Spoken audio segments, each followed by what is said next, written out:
Rafael Nadal has officially withdrawn from the 2023 Roland Garros Championships and will likely not take the court for the rest of the season. The 22-time major champion also said that 2024 will probably be his final season on the professional tennis tour. I'm here to talk to you about all that and more important details from Nadal's revealing press conference here on Grand Slam Tennis News Today.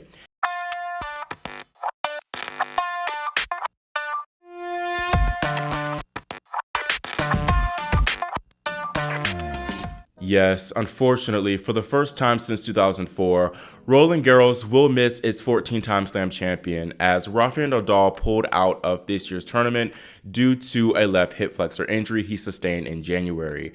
Nadal broke the news during a press conference at his tennis academy in Mallorca. "I'm not going to be able to play Roland Garros," Nadal said. "I worked as much as possible every single day for the last 4 months, but they have been very difficult months because we were not able to find the solution to the problem I had in Australia. So today, I am still in the position that I am not able to feel myself ready to compete at the standards that I need to be able to play at Roland Garros. I am not a guy who will play at Roland Garros and just try to be there and be in a position that I don't like to be in." Rafa has been plagued with various injuries throughout his career, especially during that mid-2014 to 2016 period where he didn't pick up any slams. Nadal has been very successful since coming back from that 2016 wrist injury, winning 8 slams since. But the Spanish great has still dealt with his fair share of physical problems in the last few seasons. Nadal's chronic Mueller-Weiss foot condition flared up bad in 2021 as Rafa shut down the remainder of that season after the French/City Opens. He came back and won the Australian Open that next year, but he dealt with a stress fracture in his rib that he sustained in Indian Wells, which caused him to miss the first few clay tournaments of that season. The foot condition worsened a lot during the Italian Open, but he still ended up winning Roland Garros, but then he suffered an abdominal injury at Wimbledon, which forced him to withdraw from the semifinals. He also dealt with that same ab issue at the US Open, and now here we are. Rafa's dealing with a hip problem that was originally forecasted to sideline him for about 6 to 8 weeks, but clearly the issue is much more serious. Nadal said he plans to stop training altogether for about 1 to 4 months. "Since after the pandemic, my body was not able to hold the practices and to hold the daily work in a good way. So I was not able to enjoy the practices and the competition because there were too many problems, too many times having to stop for physical issues, and too many days of going here practicing, both too much pain," Nadal said. "So after I said that I need to stop for a while. So my decision is to stop. I don't know when I'm going to be able to come back to the practice court, but I'm going to stop for a while. Maybe 2 months, maybe 1 month and a half, maybe 3 months, maybe 4 months." Nadal will miss this year's Wimbledon Championships and probably the US Open as well, but he aims to come back for the Davis Cup Finals, which is in November. Rafa said he wants to give his body the best chance to recover and hold up so that he can have a full 2024 season, which he says will probably be his last. "My goal and my ambition is to try to stop and give myself an opportunity to enjoy next year. That's probably going to be my last year on the professional tour. That's my idea. I can't say 100% that's going to be like this because you never know what can happen. My motivation is to try and enjoy and say goodbye to all the tournaments that have been important to me in my tennis career during next year. I really believe that if I keep going now, I would not be able to make that happen. I think the chances are much higher if I stop. I am going to try and come back by the end of the year. That might be a goal. Next year, I imagine, will be my last. This would be my objective, to try and finish and make next year the final one of my career, at least with the hope of being able to enjoy it. I want to give myself the opportunity for that to happen, and that's why I'm here today." Rafa says he is aware of how difficult it would be for him to come back and win more slams, but he insists that he'll do everything in his power so that he'll lift titles again next season. Looking prospectively to next year, 2024, Rafa will likely have to start from scratch as all he will have to his name are those 45 points he won in that opening round against Jack Draper in that Aussie Open. Nadal could be given some very, very difficult draws initially in his early comeback process, as once again, he'll be probably around top 600 or even top 700. This is practically the first time that he's been ranked this low since he's started out his career. So it's going to be very interesting. It definitely reminds me of Serena Williams' late comeback in 2022, as she really didn't have any ranking points and she just got in on wild cards to every tournament. Same what happened with Rafa. Rafa will get literally any wild card he wants to. So the fact it's not an issue of him being able to get into the tournaments. It's just, I just have a feeling he'll be given some very, very tough draws. Now, on the flip side, I think Rafa has an advantage to Serena in that Serena, she only came back towards, I guess, the latter part of that 2022 season, whereas Rafa intends to have a complete season start in Australia. So he's not going to expect to win the Australian Open. We never know, but I'm sure that that's not his main goal. I think his main goal is definitely to peak for the French Open, where I think that he has his best chance of winning another slam, obviously, as he's won it 14 times previously. Overall, I do think that this is an excellent plan for him to take the rest of this year off and have a truly solid farewell tour. I'm sure he doesn't want to be hampered around and be handed a lot of bad first round exits. He wants to go out likely on top and playing near his best tennis. So I know he says that he's not 100% sure that next year will be his last season. I know that if Rafa had it his way, he'd play for 40 more seasons, but the body just does not work like that, especially with how he plays tennis. Now, I am unsure about Rafa's chances of winning another slam, as the competition is not getting any easier by the second, and unfortunately there is the risk of him picking up another injury along the way with his latest comeback. It will be extremely tough for him to come back and get back to that slam winning form, but if anyone can do it, it's Rafael Nadal.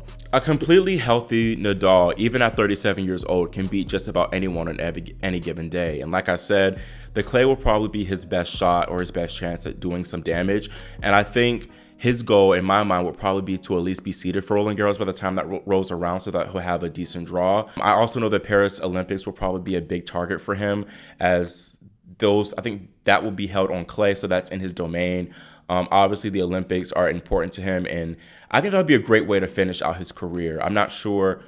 I think that'd be a great way for him to finish out his career.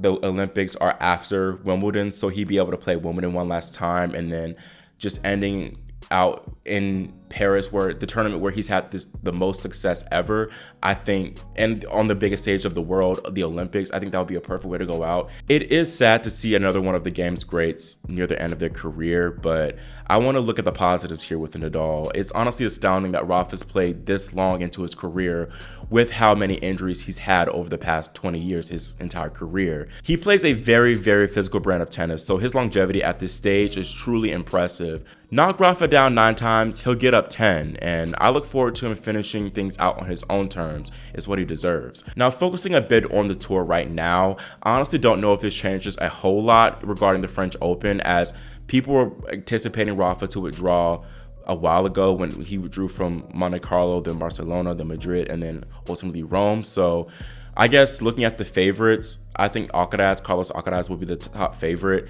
even though he lost early in Rome to someone ranked outside the top 130. I think a lot of that was due to fatigue with all the tennis he's played the past few months. So still, he's the favorite in my eyes. It's actually funny. Eurosport, it's not funny. It's not funny, haha. It's funny, weird. But Eurosport posted a graphic with Alcaraz and Nadal following Nadal's withdrawal from Roland Garros with the caption, "From the King of Clay to the Prince in Waiting." The Raw fans were pissed, rightfully so. You don't do that. That's very weird. Anyways, Novak Djokovic also will be a favorite, although there are question marks surrounding his form, as he has not picked up a title on the dirt. There were some minor issues or concerns with his elbow possibly flaring up during the championships, during the French. And then, of course, he lost relatively early in Rome to Holger Rune, although Rune played well. And also the fact that best of 5 will be a different animal. So I still think Novak will be on the same playing field with us, Alcaraz, and being a favorite for the French. I feel like we could also have another first-time slam champion. Obviously, Holger Rune, as I just said, is playing very well. And then Stefano Tsitsipas, he's playing well right now. He's also in the Rome semifinals. But I wouldn't be surprised at all if Daniil Medvedev came through and did something. He's also in the Rome semifinals and is playing some pretty solid tennis ever since the Australian Open. So it's exciting. It's a wide open field. I feel like it's the most open we've had at Roland Garros in over a decade, possibly no longer than a decade, 2 decades. So it's interesting. I'm really excited for how things will unfold. Now, really quickly, the women's Roland Garros defending champion Iga Swiatek is also in danger of missing Roland Garros due to an injury she sustained during her quarterfinal match against Elena Rybakina in Rome. Swiatek hurt her thigh during the second set tiebreaker, and it was weird. She was in total control of this match. She was up 6-2, 4-2, just totally outplaying Rybakina, but Rybakina, she hung tough and she found a way to stay alive. And ultimately, Iga, I think she was going for a ball and she pulled something or she hit herself in the thigh. It was very weird. I don't know exactly what happened, but she went to go get her thigh taped. She had a medical timeout after losing that second set, and she came back out and ultimately called it quits at 2-all in the third set. Swiatek did update her fans today on Twitter saying, "A couple of days off for sure and booking my flight to Paris, so fingers crossed please, hopefully see you soon." It's obviously extremely unfortunate that Iga picked up an injury so close to Roland Garros, and I know she's pissed that not only that she was injured, but that she wasn't able to win this match because she was playing very well against Rybakina and was in strong form to finally claim a big title, but it just was not meant to be.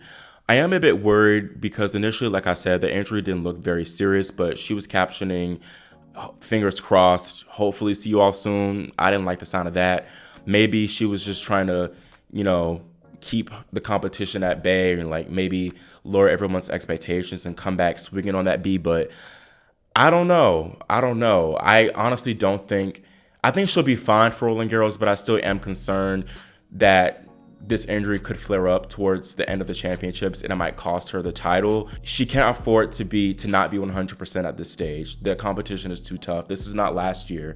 We have Sabalenka, we have Rybakina, we have other people like Ostapenko, for example, too, that could really challenge her and take her out. So Iga needs to be at 100%. And I think this could be a big factor that inhibits her from winning her third Roland Garros title. Still, regardless, I think she'll be the title favorite. I hope that everything goes well, and I hope that we will see her at full form in Paris this year. Now, looking forward and focusing on the semifinal action in Rome, Angelina Kalinina and Veronika Kudermetova fight for their first 1,000 final, while Elena Rybakina and Elena Ostapenko will have a big babe tennis battle later on in the day. On the men's side, our Final Four matchups have some spicy history behind them, with Daniil Medvedev and Stefanos Tsitsipas taking the court, followed by Holger Rune and Casper Ruud. That's all I have for y'all today, and let me know how you feel about this disappointing Rafa news in the comments, and whether you think he'll have a strong possible farewell season in 2024. Also, do you think that we'll see our women's defending champs Iga Swiatek play this year? Make sure y'all subscribe and click the notification bell so you're notified whenever I post updates about Swiatek's condition. Thanks for watching, and I'll see you next time here on Grand Slam Tennis News Today.